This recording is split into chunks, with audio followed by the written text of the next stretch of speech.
Hello, everyone. Welcome back to Pajodcast Farms. I'm Brock Lesnar, Kyle Snow. With me, I've Black City Farms. got Ryan Power again. Good old Ryan Power. I was just realizing that in our last episodes, we went through a series of high-level debates that all started with M. Night Shyamalan. So the truth is that M. Night Shyamalan is actually the master of high mind philosophy. Yeah. He creates the stir of every legitimate, interesting conversation. Yeah, pretty. No. Let's be real. Stop memeing, Ryan. No, in the last two episodes, I think it was two episodes, actually. Like, we fucking went on. We had some debates. We got into, like, philosophy and politics and a lot of things. We didn't really end up coming to any consensuses, but... I mean, isn't that the case, though? Isn't that where we are? Well, I aim for consensus because it's... Yeah, but isn't that in and of itself, the fact that we didn't come to consensus, kind of the point of the debate that we were even having? Like, hey, that's what's going on in the world. Lack of consensus. And I say, hey, what's going on? Yeah. That's what sucks right now about everything. No, we're not going deeper into politics.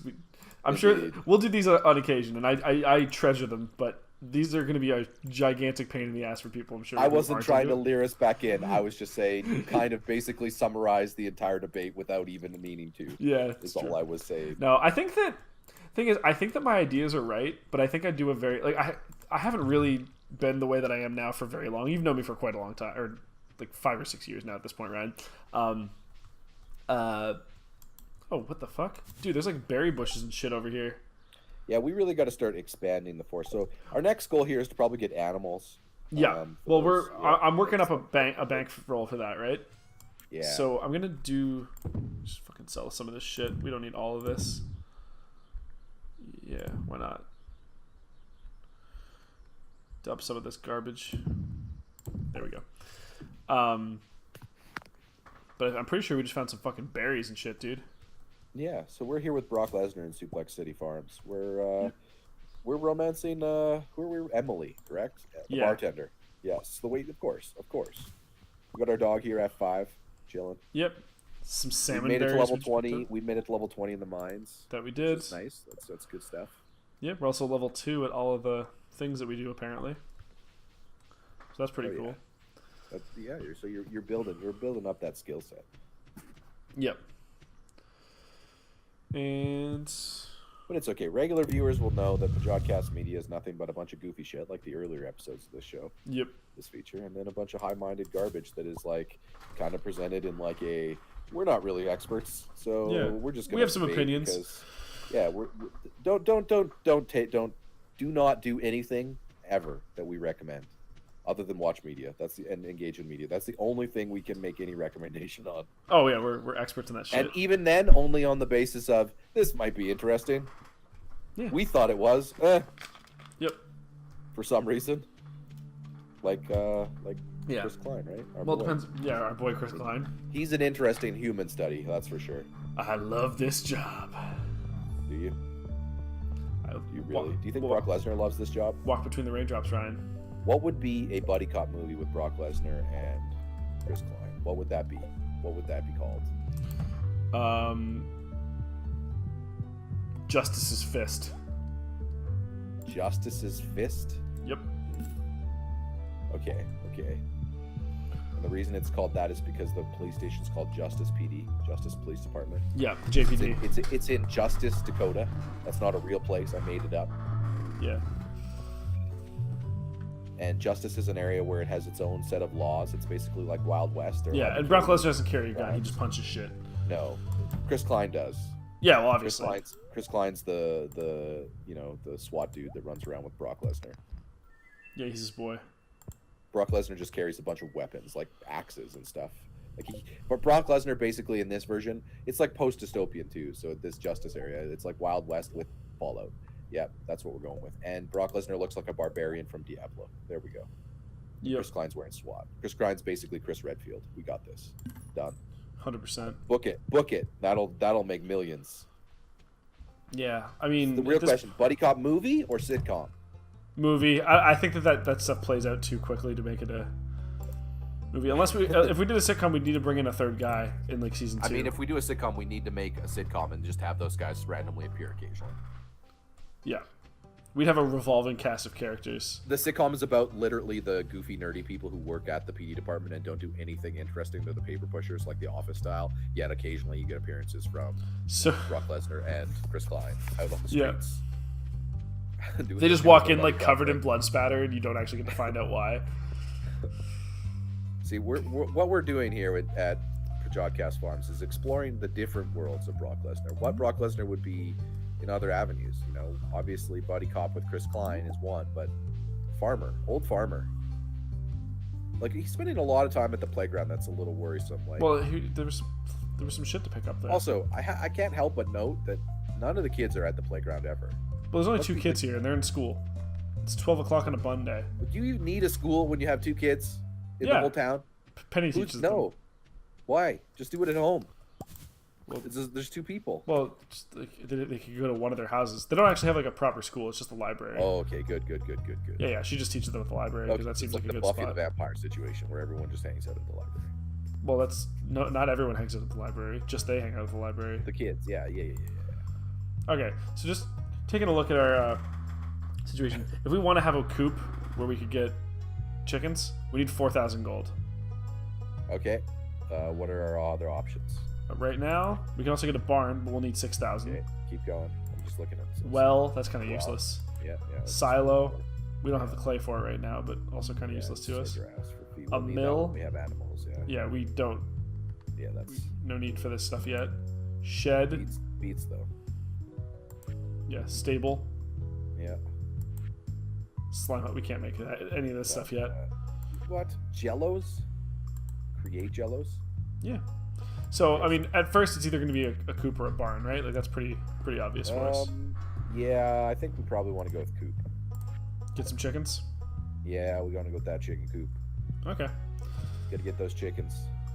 Brock Lesnar likes his KFC, Kentucky Fried.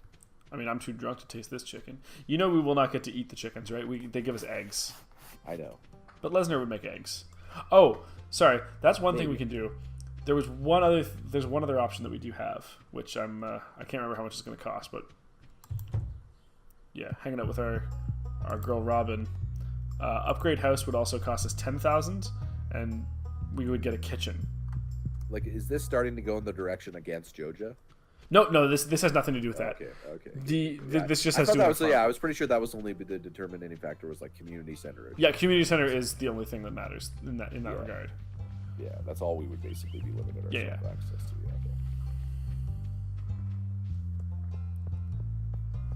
Hey, what's up, Paige? How does it feel being the? I love how you just like I don't know. You see purple, I don't. When I see Paige's hair, I just see black. I mean, she's had streaks in it and stuff. I mean, this chick does not like her hair color is like real purple. Yeah. Like Paige wishes she could be like that. Yeah, this chick is like, I am definitely from an Asian RPG. Yeah, for sure. She was the medic class. No, she's the healer. Sorry. Heroes never die though, Ryan. She's a German. Sorry, she's a Dutch version of. Oh no, Mercy is Dutch. No, Mercy's Swiss. Oh, she's Swiss. Okay. Yeah, suck it. I was trying to think of a which is why it's so such an affront that you play aggro Mercy, by the way, Ryan, because Swiss never fight. I don't always play aggro Mercy. Also, I usually hot switch, but like aggro Mercy is one of the funniest things to do to people successfully because it's really tilting when you get killed by a Mercy because they don't do any because people forget how good your gun is. That's the truth. They do. That's why they'll overestimate. Like, oh, they can't screw me. And you're like, dude, Mercy's gun can just bolt you down, bud. Like, what are you doing? Yeah, the thing is you're generally better off. You'll get more damage out of if you have anyone around you putting a damage boost into that person, right? Like. Pretty much anybody, or healing, like if it's a tank or whatever, right? But again, you're speaking on a fundamental level here. You're saying so no matter what, you'll always get more damage on that other person because you're enhancing their damage. Yes. And from your perspective, you go, so that means you're getting more DPS. Yes. The problem is it's not a DPS game; it's a situational game, which means you could be pumping damage into a hero that does fuck all good in a matchup against another hero, whereas Mercy's gun could be the perfect counter to that hero. It all depends on the hero. It has nothing to do with like Winston under the new rules can never kill a Bastion. It's one-on-one, not possible. Won't happen. The Bastion can heal itself to more damage based on a ratio of how Winston's gun reloads, you're never going to win that matchup. I've sat there. Even with the damage boosted Mercy? Even with the damage boosted Mercy. He can shoot you too quick, and if you actually do strafe him, he can heal, and as he active heals while he's going, your gun doesn't do more damage than his active heal. No, but he has limited amount of active heal. There's like a meter on that thing. Yeah, but you're gonna reload. You're gonna lose that encounter 95% of the time. It's just a waste. With the Mercy, I don't know. Whereas Mercy's gun can fuck a Bastion up in seconds. Like, you can waste one clip into a Bastion and kill it with Mercy's gun. I didn't know if you knew that. I did not know like, that. Seriously. Like people just, yeah. Again, hero matchups. Hero matchups is the most important thing. Yeah. And it also depends, because even going for the it kill is not also necessarily depends on the important, right? situation, If you're like, defending a point, just fucking put the heal on a Winston. You don't have to kill the Bastion. You just have to keep Winston alive. But if we were to use that exact analogy, like, that exact situation is the perfect time. If you're healing the Winston normally, you see a Bastion and the Winston pops a shield and is debating and going in or maybe strafing or dying, instantly switch aggro Mercy. The Bastion's going to be focused on the Winston. You can just mop him up. I mean, that Bastion's making a mistake if he's focused on the Winston. He should be killing the Mercy. Because the Winston's the tank, and the Winston can't hurt him. Yeah. It's really easy to kill Mercy. You hit Mercy twice with a Bastion, she's done. Yeah, exactly. I mean, that's just poor hero. But I mean, you would be in Winston's shield at that point, right? Like, if you're using that from a team perspective, you could work that where you could hot switch to your gun and have a better chance to kill that Bastion than you would have if you didn't. Yeah, I would say at that point, it's the Bastion who fucked up, though. But that's my point, right? Is like gauging a situation and knowing, and then all the heroes are kind of like that in Overwatch. Yeah, I mean, you're obviously always talking in probability, right? There are always moments where it's just like, I should probably do something a little bit differently here. If I did, it could like play the situation. Yeah, like something that isn't just meta the way you meta play the heroes. No, meta means most efficient tactics available. Yeah. Because when you're playing the law of probabilities, right? If you're Mercy and you're like, oh, I could use my ultimate now and get this one person up, or I can get these 4 people up, you're generally better off going with the 4 people. But what if the 4 people just don't do anything and they just all random die? Like, yeah, you could have made the argument that one person would have done more, but that's hindsight. There's no way you could know that going in. You have to make the best decision you can in the moment, and then at that point, it's like, well, the other person just fucked up on you, right? Like, you can't really. No, it doesn't mean it was the wrong decision, because if it works out 99% of the time, then it was the right decision. Yeah, it just. I would just say that the point. You'll win more than you'll lose that way. The point of looking at it from like looking at it from, I think, both perspectives of just not only seeing the the meta, but then also seeing the ways in which you could find other opportunities to exploit, so that in the moment. Here's the best way I could probably put an analogy for you, since we're Canadian boys. And, yeah, hit me with it. We have some hockey lore to our credit. Yep. You a little bit less than Chris and I, but anyway. Yeah. Hockey has a fundamental rule of how you play the game. Yes. Right. There's structure. There's coaches will teach a system, but certain skilled players are allowed to break the rules of the system. Why? Because they're smart and they can see opportunities to make bigger plays happen. And you're never going to make those bigger plays playing the meta. That's the whole point. Those are looking for opportunities to exploit the rules and situations of the game in your favor. And if you play from a fundamental strategic perspective only, you won't be able to access those opportunities, because you're playing just from a statistical perspective. And that's the point. It's remembering that you're in a dynamic situation. You're applying statistics to the dynamic situation, but you're not defined by the statistics. Right. Okay. So this is actually exactly what I was going to get into, because the thing was, I listened to our episode 5 came out a couple days ago, I guess on Friday, at time of recording this, and we had a big discussion in the middle of like the value of Mystery Heroes and not. This is the episode that Chris didn't have his mic. Right there, that's the value of Mystery Heroes. They teach you right. So here, but hang on, let me finish. The hero differences. Yeah, you're not wrong. Here was the thing that I was getting to though, right? So when I'm going into a situation like Overwatch Academy, I want to learn the meta first, because I want the fun. Would you agree that learning like the meta of each character, or whatever, is the fundamentals of the game? It can be. The thing is that one of the worst things I thought I didn't like when I learned Overwatch, I kind of did a little bit at the beginning of like self-teaching, obviously, but I did watch some videos and some playthroughs, but I'm not like tutor style level, but sure. Like, I found that, like, unlike League and that, we've discussed this before, Like I was playing heroes at the beginning, like just I'm playing Hanzo, I'm playing McCree, I played Winston, or I obviously played early Sebastian because everyone did when he was before everyone figured out how to stop him. Yeah. But like I was one of the people, like everyone early on when the game launched was talking about how hard it is to stop a Bastion. It maybe took me like 4 games to figure out what I was doing against the Bastion. Yeah. But remember, actually, I come from shooter lore. Yeah, but that's when the meta didn't know that what you were supposed to do, Kyle. I didn't actually figure out from the meta.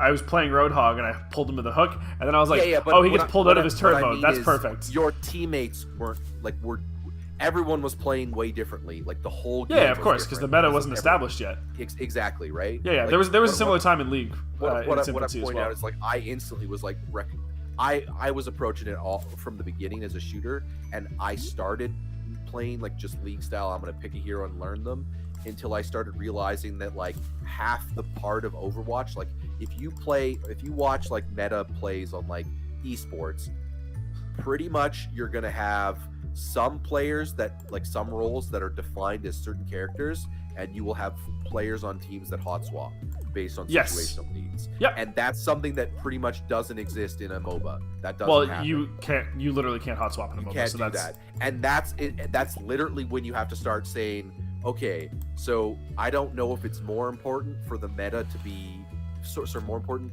to know the meta of each character, or is it more important to know? Okay. So this is the same kind of thing you'll run into in CS:GO. Thing, right? Hang on. You're gonna run into situations. I want to make sure that we're on the same page here, Ryan.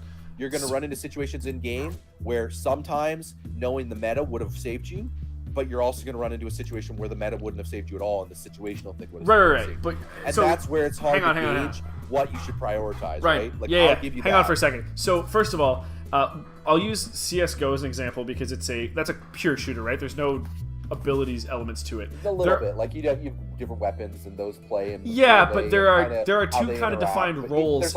It's a lot of how quickly did you twitch base react and shoot. Some of it is. There's people on those teams that are there purely because they call them aim stars. Those people do not have the brains to make any sort of tactical decision. They have a person in the game that tells them like what play they're running, and they know what their job is in that play, and it's like they'll get the kills. You look at the successful teams,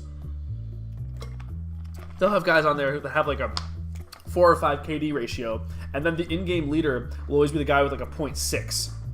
And like somebody who's dumb will be like, oh, that guy's just not as good at the game. No, that guy makes decisions for the team, and he sacrifices his body first because he's not as good at shooting. But he'll be like, okay, we have a 2 versus 1 advantage. I'm gonna run in first and draw fire, and then like if somebody has to die, it's gonna be me, and then that way you have extra time to go and pull the. Like you have extra time while he's shooting at me for you to get the shot off that you need, right? So in a pure shooter, there is an intellectual and there's an aiming element to it, right? If you probably approached these first coming out from a shooter perspective because that was the basis of knowledge that you had, right? You knew shooters better than you knew MOBAs when you started playing Overwatch, right? Gets mostly forgotten, and this worked not just from COD, but like pretty much any of my multiplayer shooter lore, like even the little bit I played, not a little bit I did. A fucking Morris walked into Piers, dude. Into the Destiny multiplayer as well, the PvP of that, and I know Chris and I played that a little more than you did when we played our Destiny time. Yeah. You weren't big on it. You've never been a big shooter multiplayer guy. Like, no, that's never been you. That's never been. And the one thing that I like, I'm not gonna say it's like people need to be taught it, but the one thing I think that is really hard for people to grasp is how important movement is.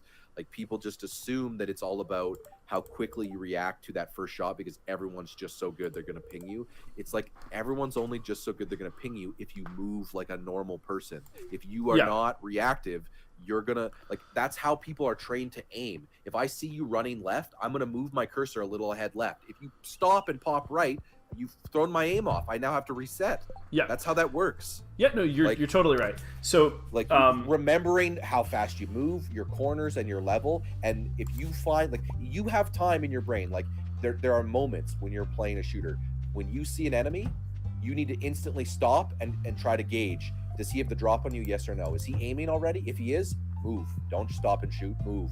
Yeah. Get a better position. Move. Move. And I do this with Overwatch with every single character I play. I pretty much will and this is why I play Mystery Heroes, because it gives me an opportunity to try to play harass style. So the point I've been trying to get at for the last try to move around. Hey, Ryan, there's a few heroes please, that way, but yeah. Anyway, please, Jesus. Okay, so I didn't mean no, I know. I keep on forgetting the point I'm trying to get to, and I want to get it out because it's big.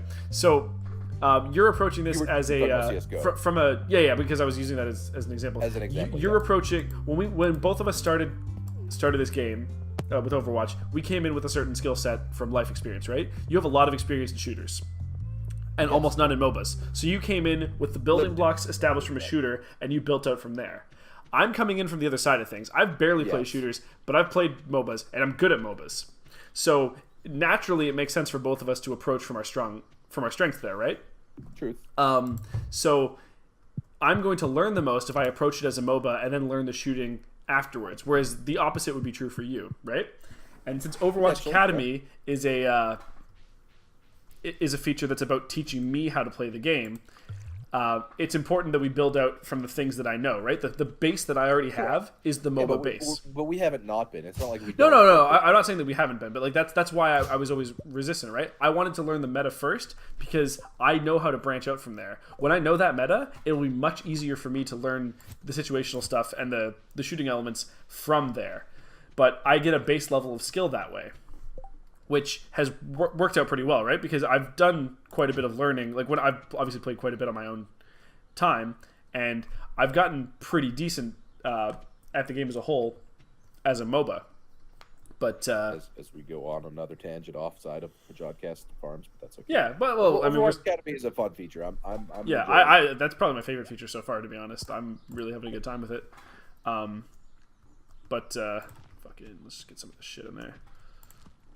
Mixed berry, trees and stuff.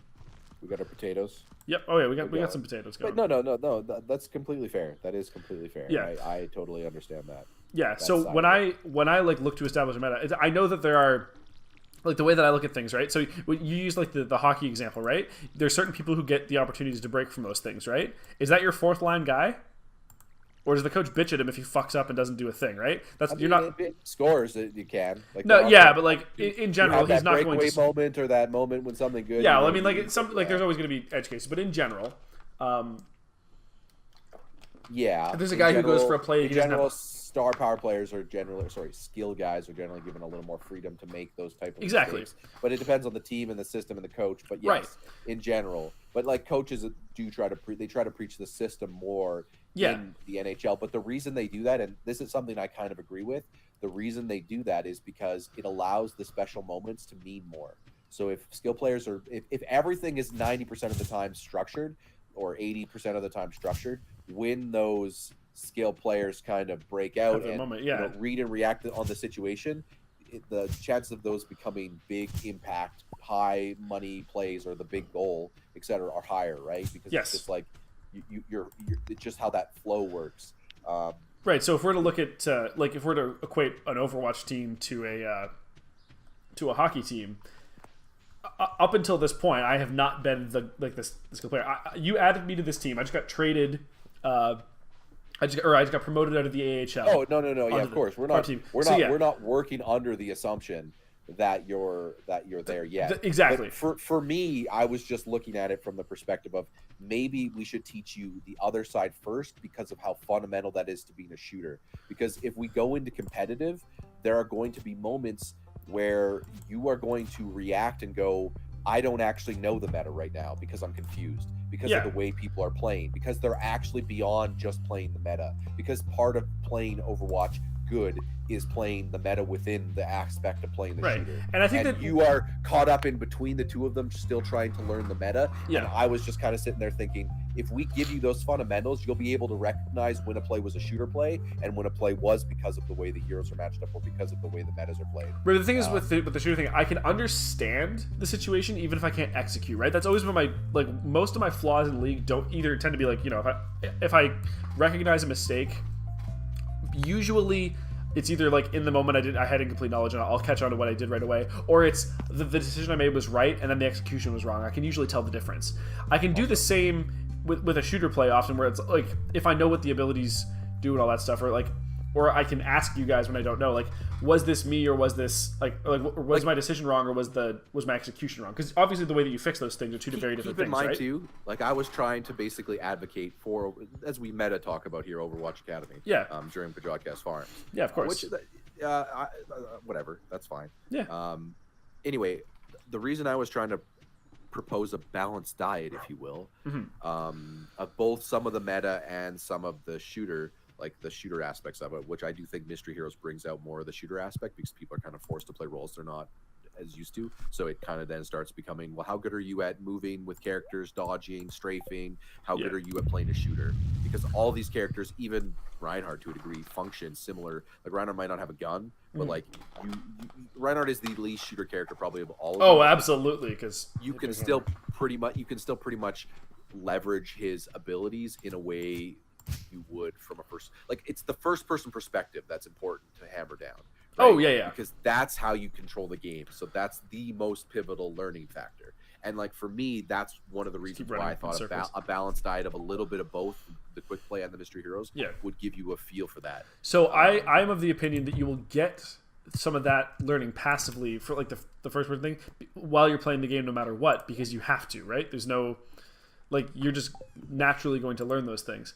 I lean harder into learning the meta first thing because if we're I wasn't saying not learn the meta first either. Yeah. To be fair. No, but like I was like I wanted to learn it like hard in there because I didn't have that base level of understanding where like I said before, I think Mystery Heroes is probably a great way to learn, but at that point in time it was so cringy going back and watching myself and some of the dumb shit I just didn't know when I was watching that episode compared to what I know now. Like, and I will say too, like, part of the reason, like, on top of prescribing that balanced diet, part of the reason I wanted you to experience Mystery Heroes negatively is because that's actually the problem, is that I don't think you get, that is what it is. You get that, right? Yeah. When I played Call of Duty for the first time, that first 20, 15, 10 hours or however long it takes you until you figure out the movement, the strafing, everything.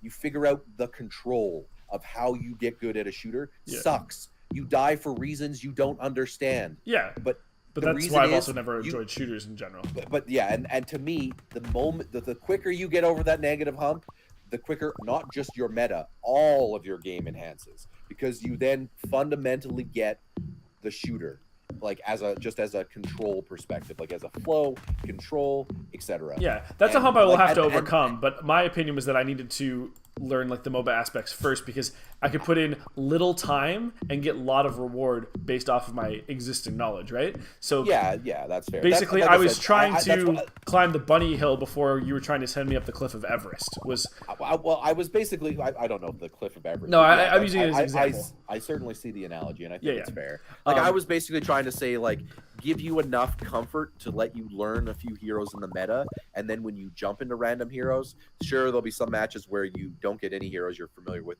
but you'll occasionally get a comfort hero to allow you to get the flow, but there'll still be elements of, like, I'm another hero, I have to figure out kind of not only how to and use truthfully, this hero, at the but, point like, that I've how to learned move, now, how, like, movement, and Overwatch takes movement to another level from a reactionable shooter perspective. Yeah, because people can just the other layer places. of Overwatch. Yes, but that's the part I'm good at. It's not even just roles. It's just literally half the characters have movement abilities that fundamentally change if you're good at moving. Like I've said this several times. There's good Lucios that can be the best harassment players of all time from a speed boost. I've been very frustrated with some of them. Like, because they can make you forget that you're not supposed to be shooting them. Like, they can make you forget that that's what they're actually doing, getting you to shoot them. That's all they're doing. They're literally just getting you to ignore the characters that you should be killing. And, like, that's, like, it sucks to recognize that, like, that's a thing. That you got baited. Oh, yeah, totally. So, like, when it comes to a competitive standpoint, too, I think that, like, I will always be the guy who will fill, like, a certain role anyway. Like being the aim star is probably never going to be me. I will always succeed more with abilities. But like knowing what the right play is from a meta perspective will generally be my strength, and that's fine in a team, right? Like I would say someone like you tends to be much more the like the shooty kind. Sometimes, like, it depends on the hero, obviously. Like, obviously it depends on the hero, but like we're not going to go into a game where I'm going to be like, Ryan, you play Roadhog, I'm gonna play McCree this time. Like if both of us haven't picked a character and we need someone for offense and we need someone to tank, in general, we know which one of us is doing which. But potentially, yeah. Like it's just I think that learning the movement is better. Like learning the movement, like I might lean more of like a shootery thing, but I get the advantages of that because of my understanding of the movement. Yeah. Like not whereas just my the understanding abilities, comes from but but like how abilities interact with each other. Flanking and approaching situations from good angles and understanding when to run, when to attack, like that comes from shooter history. Yes. You pretty much have to look, like, it sucks, but you pretty much have to look at a situation like a hallway or a series of enemies or the radar and think, what is the best area for me to go where I would be put in a position where when I'm aiming my gun, there's there's an unlikely possibility that someone else is aiming their gun at me.